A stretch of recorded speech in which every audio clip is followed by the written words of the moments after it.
Are you suffering from the Hamlet syndrome? Hamlet syndrome ये क्या होता है? Hamlet ये एक शेक्सपियर की ट्रेजेडी है, ये हम सब जानते हैं. Hamlet ये उसका लीड कैरेक्टर है, ये भी हम जानते हैं. To be or not to be, इस फेमस कोटेशन और एक डायलॉग को तो हम सभी जानते हैं. But what is Hamlet's syndrome? और मैंने ऐसा क्यों कहा कि क्या आप Hamlet syndrome से ग्रसित हैं? क्या आप भी सफ़र कर रहे हैं Hamlet syndrome से?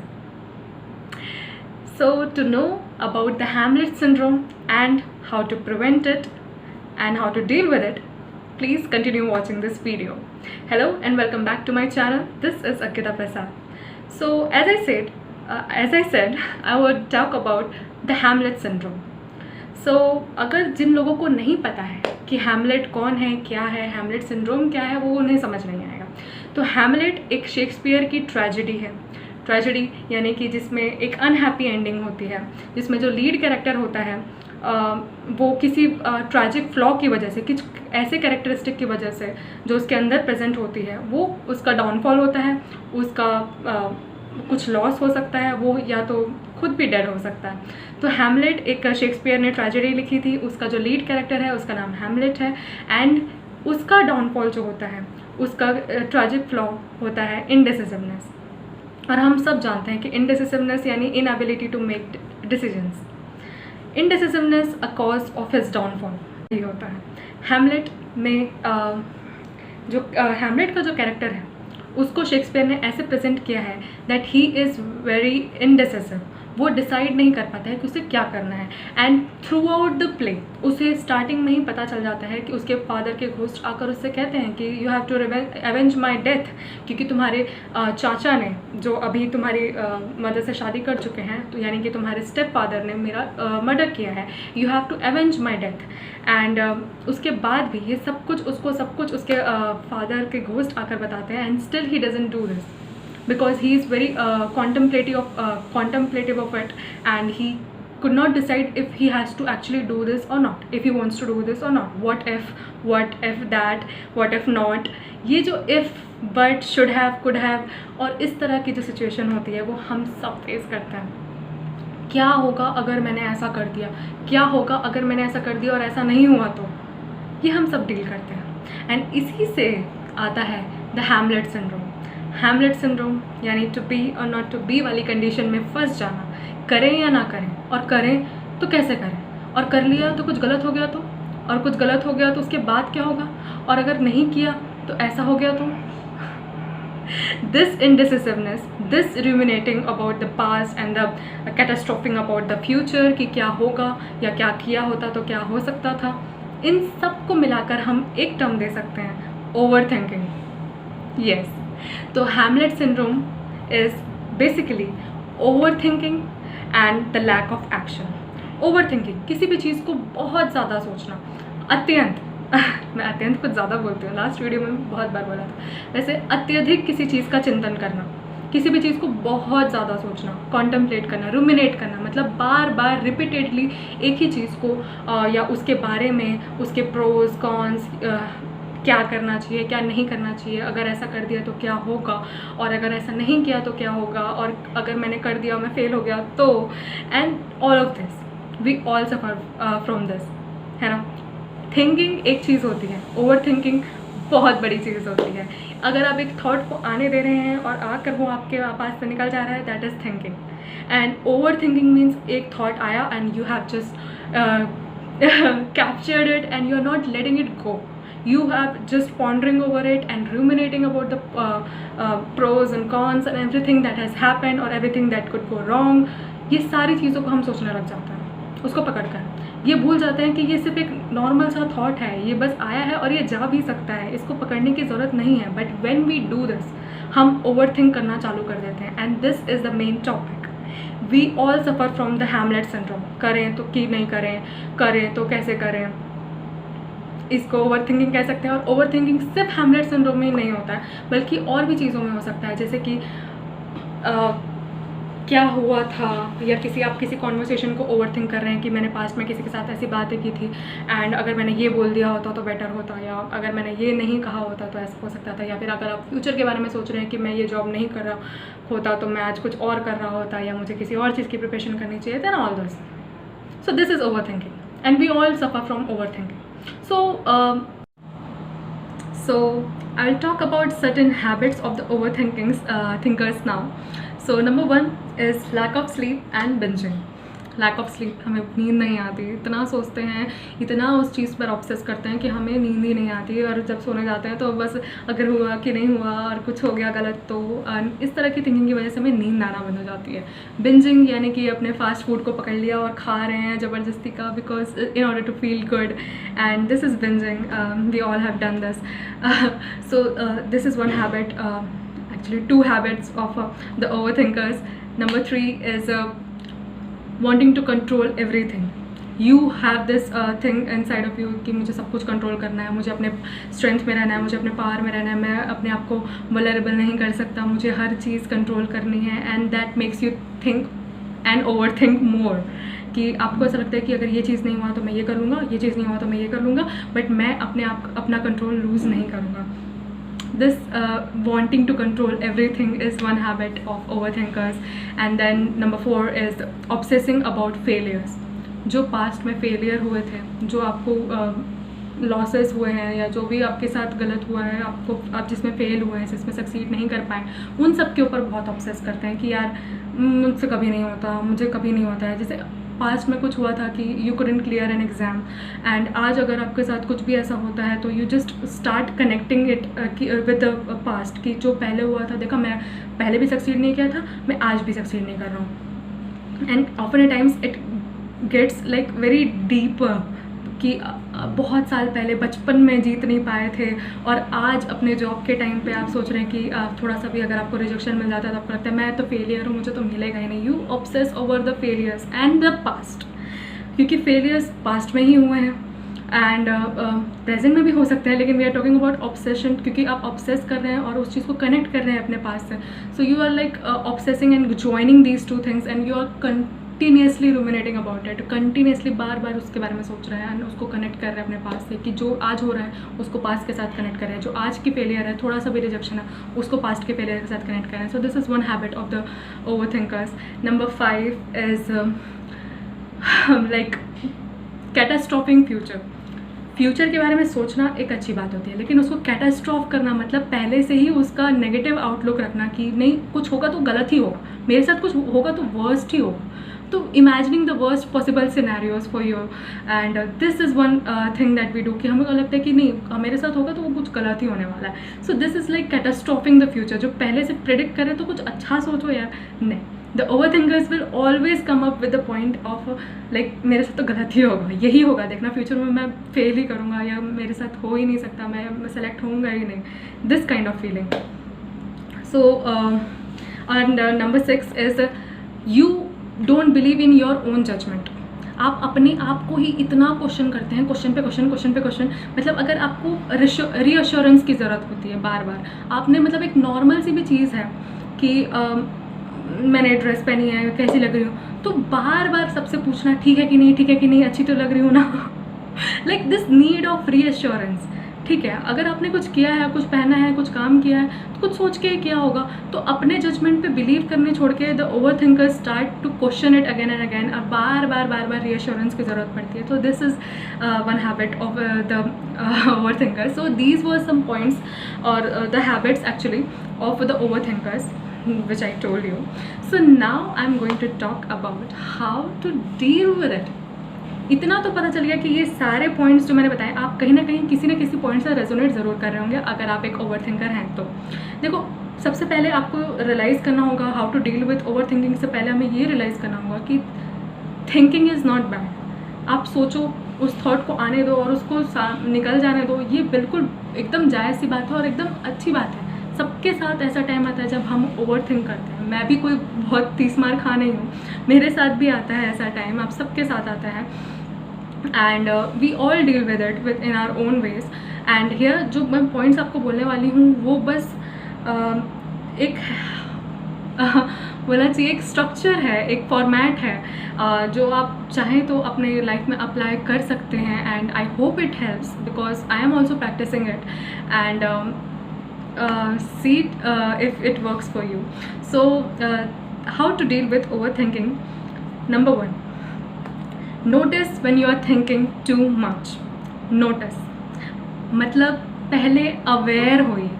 Awareness is the first step. किसी भी चीज़ में आपको सबसे पहले एक उस क्या है, एक्चुअली क्या है, ठीक है, क्या हो रहा है, ठीक है. So you have to be aware when you are over thinking.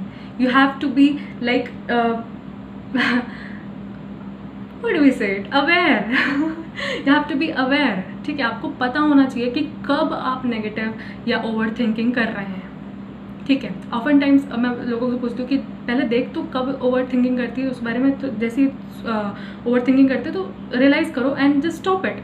तो बोलते मुझे पता ही नहीं चलता कि मैं ओवर थिंकिंग कर रही हूँ. मैं जस्ट सोचते रहती हूँ, बहुत देर तक सोच रही हूँ. उसके बाद लगता है अरे यार बहुत ज़्यादा सोच लिया. सो अगर आपके साथ भी ऐसा चीज़ हो रही है, क्योंकि मेरे साथ भी ऐसी चीज़ होती है तो start being in the present.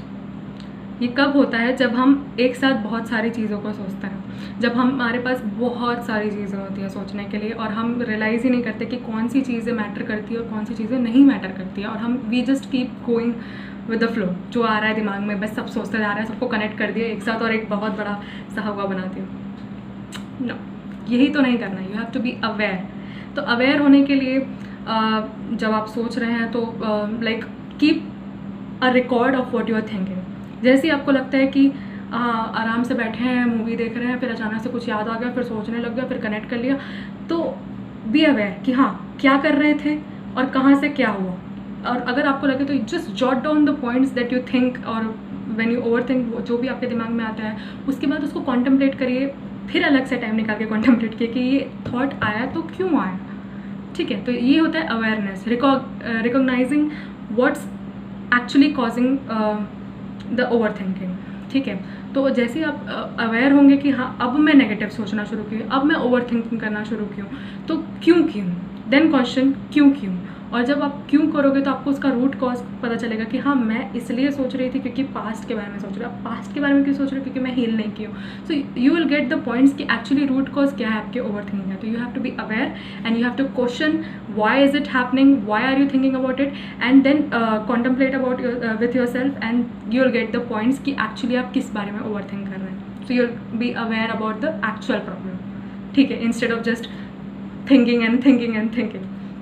Number 2, challenge your thoughts. Challenge your thoughts, हाँ, इसका मतलब ये है कि आप जो सोच रहे हैं उसको आप नेगेटिव ही क्यों सोच रहे हैं. मतलब जैसे हम बोले कि ओवर थिंकिंग में हमें कुछ पॉसिबिलिटीज़ के बारे में सोचते हैं या जो पास्ट में हुआ था उसके बारे में सोचते हैं. तो जब हम पॉसिबिलिटीज़ के फ्यूचर की पॉसिबिलिटीज़ के बारे में सोचते हैं तो हम हमेशा वर्स्ट पॉसिबिलिटीज़ के बारे में सोचते हैं कि मैं फेल होऊंगा, मेरा सिलेक्शन नहीं होगा, मैं रिजेक्शन ही मिलेगा. क्यों? It's like we are consciously, deliberately wanting those negative outcomes. नहीं, we don't want that negative outcome. But फिर भी हम negative ही imagine कर रहे हैं और सोच रहे हैं कि वही मिलेगा. तो change it, challenge your thoughts. If you're thinking about the future and you are just expecting something negative and rejection or failure in that, तो आपको rejection ही मिलेगा because you are too obsessed with it. ठीक है, तो start challenging it कि बोलो कि नहीं, हो सकता है कि मैं जीत जाऊँ, क्या पता मेरा सिलेक्शन हो जाए, क्या पता मैंने इतनी मेहनत की है और मैं ज़रूर सही में सक्सीड करूँ, क्या पता उस इंसान को मैं अच्छी लग जाऊँ, वो मुझे रिजेक्ट ना करे.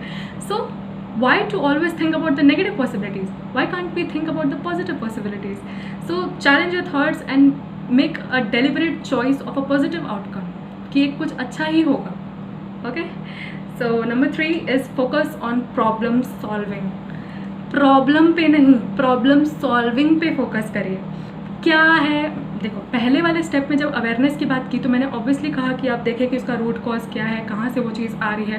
क्योंकि जब आपको पता चलेगा कि प्रॉब्लम एक्चुअली क्या है, उसको एड्रेस करने के लिए आपको आसानी होगी. वरना एड्रेस किसको करोगे जब आपको पता ही नहीं कि प्रॉब्लम क्या है, तो आप इसको एड्रेस किसको करोगे कि किस चीज़ को हटाना है, किस चीज़ की वजह से ओवर थिंकिंग हो रही है उसको हटाना है. So focus on that problem solving. Problem पे नहीं, प्रॉब्लम सॉल्विंग पे फोकस करिए.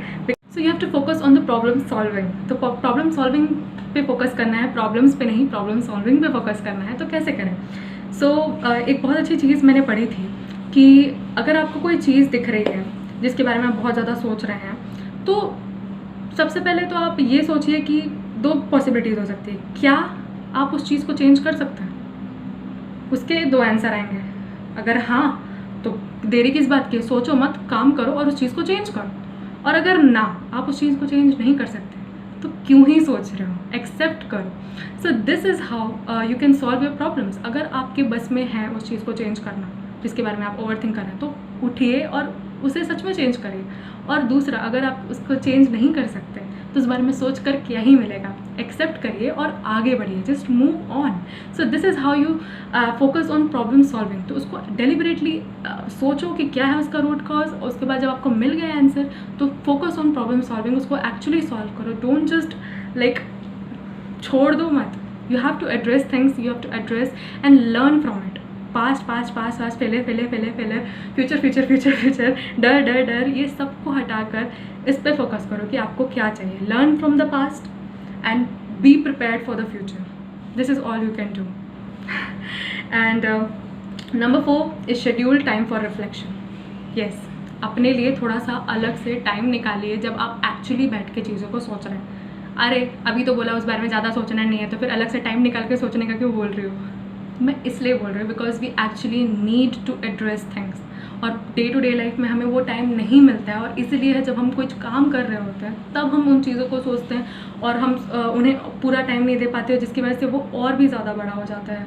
तब सोचने के लिए और भी ज़्यादा चीज़ें मिल जाती हैं कि देखा मैं अभी भी उसे अच्छे से एड्रेस नहीं कर पा रही। So take out time from your daily life, meditate करिए, एक्सरसाइज करिए, कुछ अपने लिए टाइम निकालिए एंड उस टाइम पे अपने आप को कंटेम्पलेट करिए अपने साथ एंड रिफ्लेक्ट ओवर थिंग्स कि एक्चुअली क्या हुआ and why are you thinking those things, because you need to address things. अगर आपके दिमाग में वो चीज़ चल रही है मतलब उसका कुछ ना कुछ कनेक्शन आपके दिमाग में है जिसकी वजह से आपको बुरा लग रहा है। You have to address it. आप उसे ऐसे नहीं छोड़ सकते, you have to address it. Okay, when you address it, when you be vulnerable with it, and if you haven't watched my video about vulnerability, go watch it.